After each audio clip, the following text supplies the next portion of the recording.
performance conversations ask and promise. They generate agreements.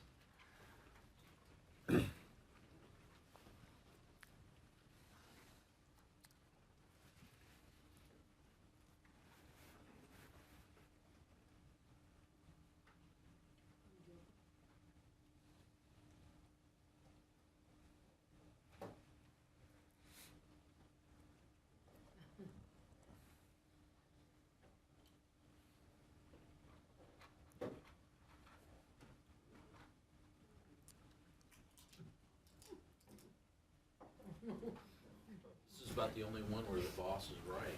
The boss is Yeah, right. smart, you know? How many of you have found yourself in a similar circumstance? You had all that long understanding conversation, everybody was in agreement, they knew exactly what was supposed to be done, and then nothing happened, or very little happened. So as we pointed out with understanding conversations are not the source of action. They may be necessary for people to be able to take action, but they're not the source of action. Performance conversations, what they do is they generate the opportunity for action and for performance. So what do we mean by performance? So one form of performance is actually taking an action. You know, run down to the corner and run back. Producing a result. Cutting costs by a certain percentage, increasing efficiency by a certain amount, getting a project completed in a particular period of time, delivering a product, service, or communication. Any of these constitutes forms of performance. Performance conversations are the intent of them, and what they actually produce is this. People being in action, people producing results, people delivering products, services, and communication, which is, if you really get into looking at what goes on in an organization, this constitutes what needs to happen in order for performance to occur.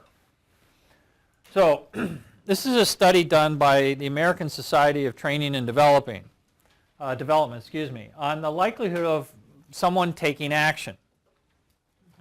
So if you hear an idea, you know, hey, I like that idea, that's a really cool idea. So if you hear an idea, the likelihood of you taking action based on that idea is 10%.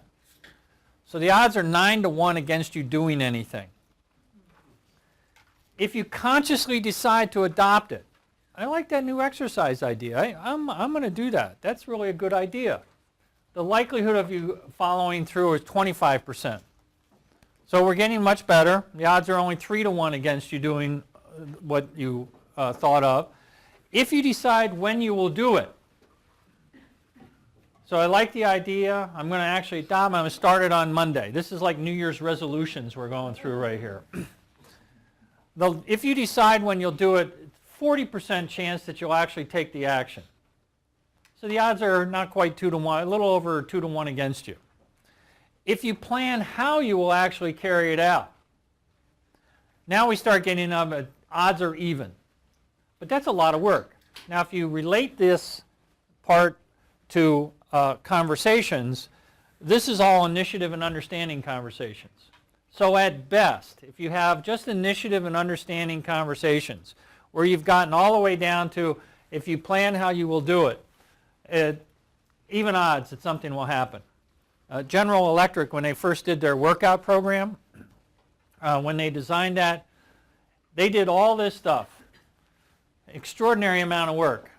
And when they first started with it, nothing happened. And when they did sort of a post-mortem to figure out what happened, they realized there had been no, what we're calling performance conversations. So they brought everybody back and made all the agreements that needed to be made, and it took off. So if you commit to someone else, you will do it. If you promise to someone else that you will do it.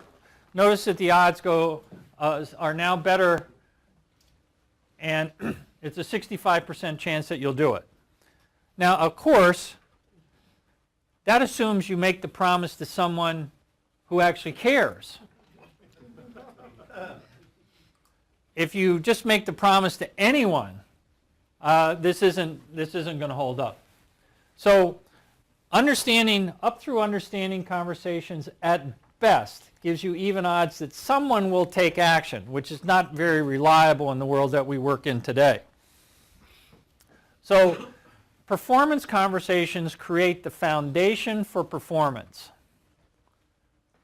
And the foundation is this: a request plus a promise equals an agreement. That's the foundation for performance. It's also the foundation for accountability, is that there's an agreement. And it doesn't have to be an elaborate agreement. It just has to be, I gave you my word. I said I would, and that constitutes an agreement. So one of the assumptions in this foundation is that there's a certain level of integrity in the word giving that exists between people, and that there'll be some level of accountability for giving your word. In the absence of that, this won't work. But in the absence of that, organizations don't work, so it probably doesn't matter. So the request, what action or result do you want? You'll notice that the structure for this is similar to the structure for an initiative conversation, except here we're out to produce very specific results, actions, or deliverables in a very specific period of time. Short period, generally a relatively short period of time. By when do you want it? And why do you want it? So again, a request has all three of, a good request has all three of the accomplishment ingredients. And it has the following basic canonical form. I request that you X buy Y so that Z. So these are different, so I'm going to give you different levels of requests, and you'll see the mischief that gets created by them. So this is a request. Please pick up a pizza on the way home from work today for Patty's slumber party. So it says what I want, which is a pizza. I want you to pick it up. When do I want it? Work today. And what for? For Patty's slumber party.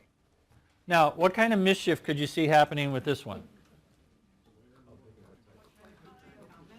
Exactly. What time? How many? What do you want on the pizza?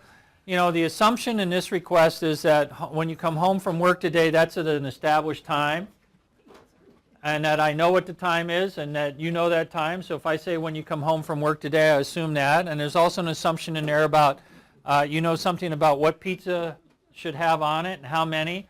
All that's in there. Can you approve my proposal before Friday so that I can submit it for developmental funding? Now, this is also a request, and you'll notice it's a little bit more specific. It says what I want, which is approval of my proposal, when I want it, which is before Friday, and why I want it is so that I can submit it for developmental funding. Now, what mischief can you see happening with this one? Well, the proposal could be this thick. I mean, you know, who knows? Yeah, it doesn't say anything about the size of the proposal. It could be multiple parts of the proposal.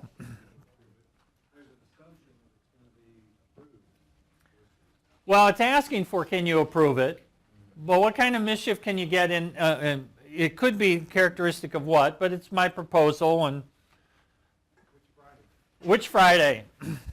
And furthermore, even if we agree before this Friday, Beginning of workday Friday or end of the workday Thursday? when does before Friday begin or end, shall we say? It says before Friday, so you have up until midnight on Thursday in which to do it. But if you were at work and you were leaving work at 5 o'clock and you were to tell, if I was to tell Todd, can you have this for me before Friday? And he says, sure. I know I'm leaving at 5 o'clock. I assume he's going to have it to me by 5 o'clock. I leave and it's not there at 5 o'clock. I'm going to be upset with Todd. I'll go to Todd and I'll say, hey, Todd, where's the proposal? He said you needed it before Friday. Yeah, well, I'm leaving for work. Yeah, but I'm not. I'm here for another 3 hours. Oh, no, Todd, I needed it before I left today. Too bad. So there would be a breakdown in he did exactly what he agreed to do, and I didn't get what I thought I was going to get.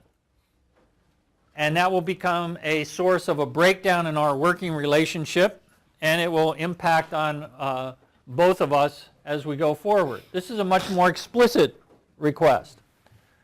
Will you update me on the status of the computer conversion project in today's 3 p.m. staff meeting so that I am prepared to answer the CIO's questions? So what I want is an update on the status of the computer conversion project. I want it in today's 3 o'clock meeting, and I want it so I'm prepared to answer the CIO's questions. So now that's what I'm expecting to get delivered when I'm expecting it to get delivered. These are all different levels of request. You'll notice that the more ambiguous the request, the more likely for mischief to occur. The more explicit the request, the less likely for mischief to occur.